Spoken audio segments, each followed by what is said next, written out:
Good evening friends, I welcome all of you to my channel bank Nifty tomorrow. दोस्तों, मैंने आपके सामने bank Nifty spot का 5 minutes time frame का chart यहाँ पर डिस्प्ले किया हुआ है। I am certified in equity and derivatives और कुछ मिनट्स में हम डिस्कस कर लेंगे कि हमारा आज का सेटअप क्या था, हमें मौका कौन सा मिला, कल किस तरीके से काम करना है।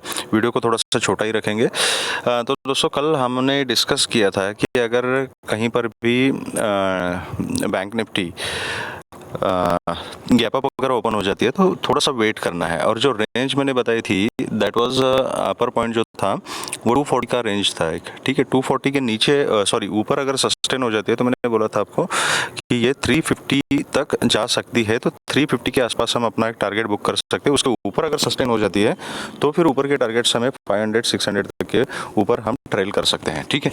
तो आज एग्जैक्टली क्या किया, थोड़ा सा 50-60 पॉइंट गैप अप ओपन हुई थी, वो खास इतना कुछ गैप अप नहीं हुई थी। उसके बाद एक रिट्रेसमेंट के लिए फर्स्ट कैंडल में ही बैंक निफ्टी ने लिया यहाँ पे। इसीलिए मैंने आपके सामने 5 मिनट्स चार्ट यहाँ पे प्ले किया ताकि पूरे फीचर्स चार्ट के जो है वो ठीक से हमें समझ में आ जाए। और यहाँ पे देख लीजिएगा, इसने जो सपोर्ट लिया था वो 42,110 के लेवल के आसपास बैंक निफ्टी ने सपोर्ट लिया था, ठीक है।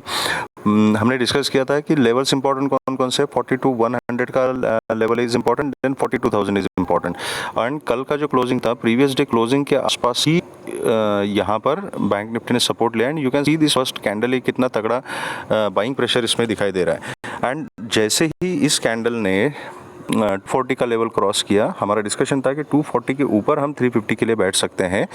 उसके बाद देख लीजिए क्विक एक मोमेंटम हमें मिला, हमने बात 350 तक की थी और टारगेट हमें 378 तक के यहाँ पे मिल चुके थे, ठीक है। दूसरा पॉइंट हमने डिस्कस किया था कि टारगेट छोटे छोटे ही बुक करने हैं। एक्सपायरी के दिन रेंज बाउंड भी मार्केट रह सकती है, खास कुछ मूवमेंट मिलेगा इसकी कोई गारंटी नहीं है, ठीक है। तो इनडिसिसिव मार्केट हो सकती है और एग्जैक्टली बैंक निफ्टी ने वैसे किया। अगर आप 1 आवर टाइम फ्रेम का चार्ट अगर देखोगे तो ये रेंज है ना, ये 1 घंटे की रेंज है। पूरा दिन मार्केट इसी में घूमता रहा, ठीक है। तो अगर आपने छोटे छोटे टारगेट्स अगर रखे हैं तो बहुत सारे लोगों को ये कॉल में भी मूवमेंट मिला, कुछ लोगों ने पुट में भी कुछ बनाया। यहाँ पे काफ़ी देर तक मार्केट ने कंसोलिडेट किया था और लास्ट में जाके ये एक मूवमेंट मिली, ठीक है। ये जो पुट का मोमेंटम है ये इतना आसान नहीं है, अभी चार्ट बनने के बाद हमें दिख रहा है, लेकिन it is not at all very easy to trade. यहाँ पे आप देख सकते हो कि वोलेटिलिटी मार्केट में थी तो आप कॉन्फिडेंटली पुट में नहीं बैठ सकते थे, एटलीस्ट इन करंट एक्सपायरी। अगर आप अगले एक्सपायरी में काम करते तो शायद से आप होल्ड कर सकते थे, ठीक है। तो ये सब चीज़ें एक्सपायरी के दिन हमें कंसिडर करनी पड़ती है। तो जैसा हमने एंटिसिपेट किया था कि रेंज बाउंड हो सकती है मार्केट, यहाँ पे एग्जैक्ट 1 आवर के रेंज में ही मार्केट रेंज बाउंड थी, ठीक है। हालांकि ये जो रेंज थी 100 से लेके 380 तक की जो रेंज थी, लेकिन दूसरी बार जब एक बार ये पहला मोमेंट हो गया उसके बाद जैसे ही मार्केट नीचे आ गया तो जो मार्केट ने रेंज बना के रखी है अभी दैट इज़ 42,100 से लेके 42,300, ये 200 पॉइंट के रेंज में ही मार्केट पूरा दिन मार्केट ने निकाल दिया एक्सपायरी का, ठीक है। तो अभी कल किस तरीके से हमने काम करना है, तो इम्पोर्टेंट ऊपर का लेवल सेटअप बहुत सिंपल है दोस्तों, ठीक है। सेटअप को कॉम्प्लिकेट नहीं करना है। फर्स्ट इंपॉर्टेंट थिंग जो मैंने कल भी बोला था आपको कि रिजल्ट्स काफ़ी सारे अभी आने वाले हैं, इसलिए मार्केट में इनडिसीजन है, मार्केट ने अभी तक डायरेक्शन नहीं पकड़ा है। लेकिन अभी जो 2-3 दिन का चार्ट है उसको अगर हम देखते हैं तो एक चीज़ क्लियरली समझ में आती है प्राइस एक्शन से कि जब मार्केट नीचे आती है, नीचे बायर्स एक्टिवेट हो जाते हैं, ठीक है। यहाँ पर भी देखिए नीचे से बायर्स एक्टिवेट हो जाते हैं तो प्राइस को स्पेसिफिक सपोर्ट के ऊपर अभी तक होल्ड करके रखा है बायर्स ने।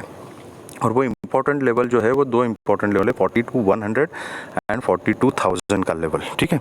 तो जब तक ये लेवल्स ब्रेक नहीं होते तब तक सेलर्स इतने ज़्यादा यहाँ पर एक्टिवेट नहीं होंगे। तो ये एक चीज़ हमें 2-3 दिन का चार्ट देख के समझ में आ रही है। तो मार्केट को पहले डायरेक्शन फिक्स करने दीजिए। जब तक ये डायरेक्शन फिक्स नहीं होता तब तक हमें ट्रेंडी मार्केट नहीं मिलेगी।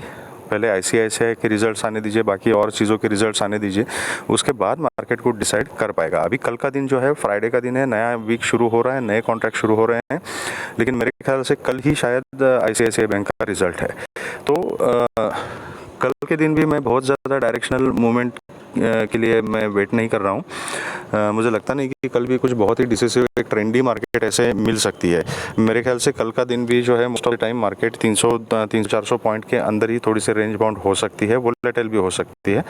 तो छोटे छोटे टारगेट्स के लिए कम क्वांटिटी के साथ काम करना है, ज़्यादा क्वांटिटी के साथ तभी काम करना है जब मार्केट एक डायरेक्शन पकड़ ले। तो कल किस तरीके से काम करना। आज का क्लोजिंग है दैट इज़ 42,274 का, डेली बेसिस पे शायद 42,269 का क्लोजिंग दिया है। तो यहाँ पे आएगा 42,100 से लेके 42,300 की ये 200 पॉइंट की रेंज है, ठीक है। अब यहाँ पर कहीं पर भी बैंक निफ्टी अगर खुलती है, सपोज फ्लैट ही खुलती है बिल्कुल यहाँ पर, तो वेट करना है।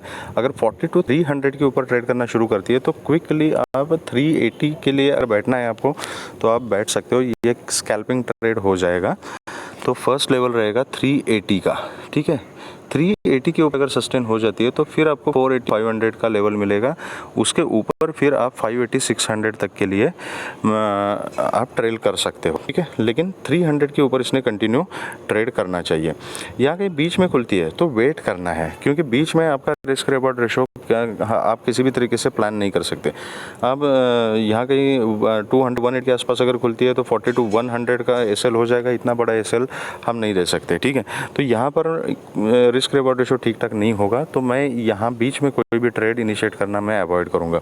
आई विल वेट कि या तो ये जो लेवल है, ये ट्रेंड लाइन एक नीचे से जा रही है 15 मिनट्स टाइम फ्रेम के ऊपर, आप देख सकते हो इसको एंड ठीक से प्लॉट कर सकते हो। तो ये ट्रेंड लाइन इसी लेवल के आसपास जा रही है। ये जोन है 42,200 180 का जो जोन है, ठीक है। तो यहाँ पर अगर कहीं सपोर्ट लेती है, कुछ सीन बनता है यहाँ पे सपोर्ट का, तो यहाँ छोटी क्वांटिटी के साथ मैं बाय करूँगा with a very strict stop loss. ये स्टॉप लॉस अगर हिट हो जाता है तो आई विल वेट। फिर उसने फिर 42,100 के आसपास सपोर्ट लेना चाहिए या तो 42,000 के आसपास सपोर्ट लेना चाहिए। तो वो कंफर्मेशन तक के लिए मैं वेट करूँगा। जैसे कंफर्मेशन मिलेगा, डिप कंप्लीट होगा, वहाँ पे मैं खुद की पोजीशन इनिशिएट करूँगा। और अगर यहाँ से कंटिन्यू नीचे आता गया 42,000 को भी ब्रेक किया तो उस केस में कल के दिन मैं अवॉइड करूँगा। कल मैं कुछ नहीं करूँगा पुट के लिए। कल मैं एक्चुअली पुट के लिए कोई सेटअप नहीं देख रहा हूँ, क्योंकि बायर्स हर डिप के ऊपर बायर्स एक्टिवेट हो रहे हैं। तो जब तक ये 42,000 के नीचे नहीं जाएगा तो मैं पुट के बारे में नहीं सोचूंगा। अगर यहाँ 180 के आसपास मिलती है तो मैं यहाँ पर बाइंग बनाऊंगा। अगर 100 या 42,080 के आसपास मिलती है तो यहाँ पर ये पूरे सपोर्ट जोन है 42,000 तक, ठीक है। तो यहाँ कहीं इस लेवल के आसपास मिलती है तो मैं बाइंग की ही अपॉर्चुनिटी देखूंगा। और अगर पैटर्न बनता है, सेटअप बनता है, तो वहाँ पर मैं कॉल की पोजीशन लेना प्रेफर करूँगा, ठीक है। अगर नीचे से कहीं ये डिप लेके नीचे आता है 42,100 के आसपास, 42,000 के आसपास आके यहाँ से डिप लेके ऊपर जाता है, तो फिर टारगेट जो है वो आज के क्लोजिंग तक के इनिशियल टारगेट्स रहेंगे। उसके ऊपर फिर 380 के लिए हम ट्रेल कर सकते हैं, ठीक है।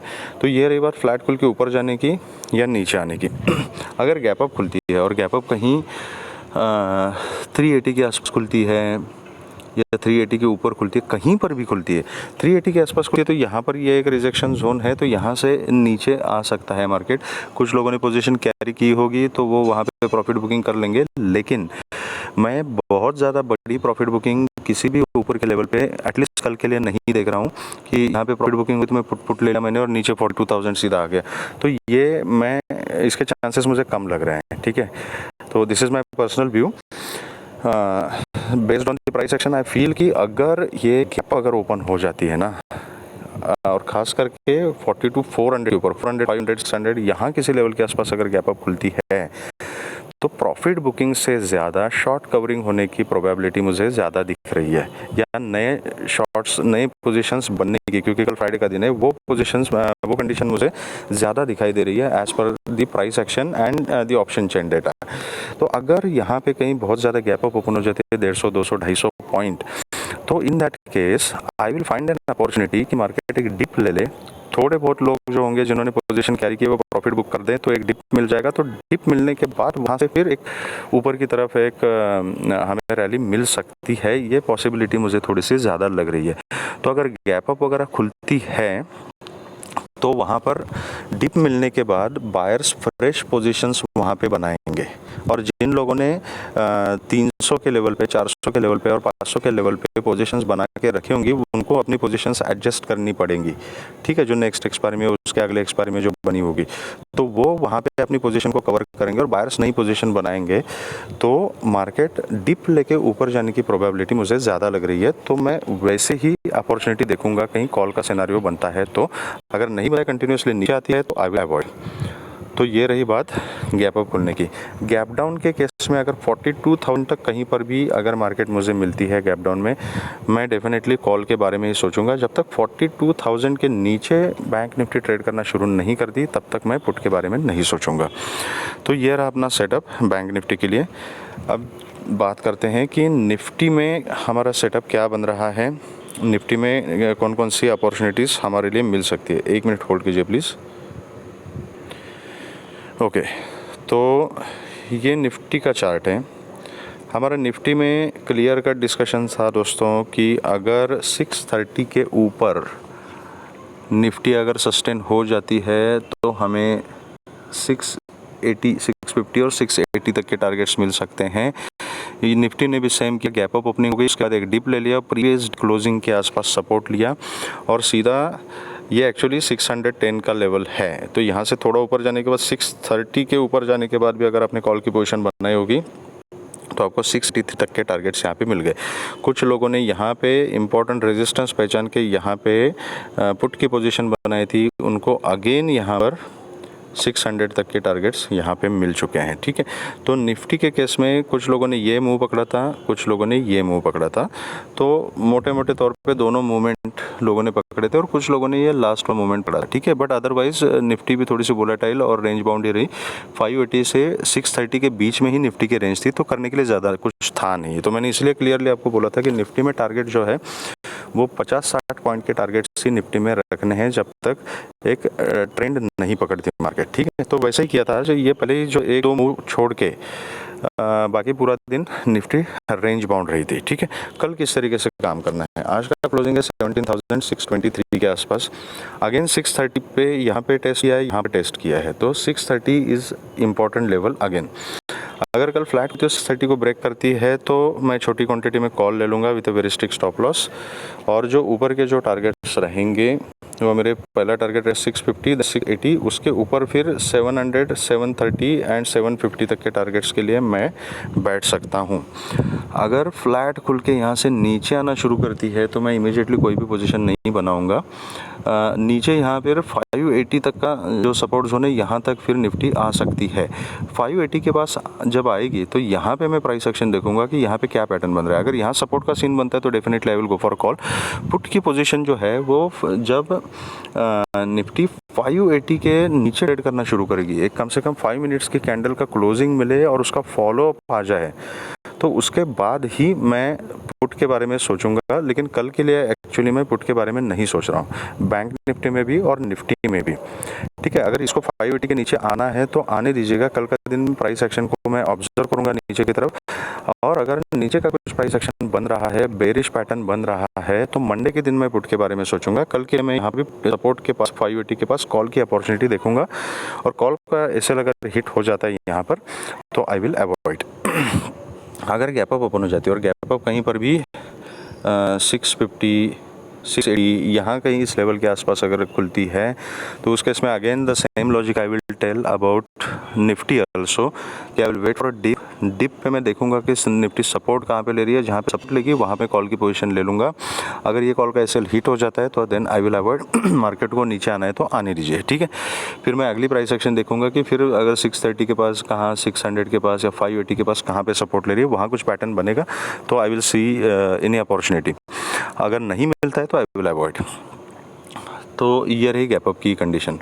अगर गैप डाउन होता है 580 तक का, तो मैं आपको बताया कि सपोर्ट जोन है, 580 तक भी गैप डाउन मिलती है तो मैं कॉल की अपॉर्चुनिटी देखूंगा। अगर 580 के नीचे गैप डाउन खुलती है तो उस केस में I will wait for swing, और स्विंग के बाद मैं पैटर्न देखूंगा। अगर सपोज 550 के आसपास अगर खुलती है निफ्टी और अगर स्विंग लेके 580, 600 के आसपास जाती है और रिजेक्शन लेते तो फिर एक पैटर्न कंफर्म हो जाएगा कि नीचे का एक पैटर्न बन रहा है यहाँ पे। उस कंडीशन में छोटी क्वांटिटी में पुट ले लूँगा with a very strict stop loss.